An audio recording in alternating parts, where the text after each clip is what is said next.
This part always makes me a little nervous because it will tell me how I did along the way. So we're gonna remove the cover from the pot. It's been 25 minutes. Put it in and see how the bread looks.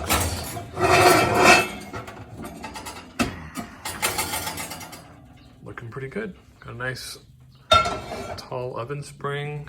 Got some good ears from the scoring, at least on this side. The other side, not as much, but like I said, I'm still learning.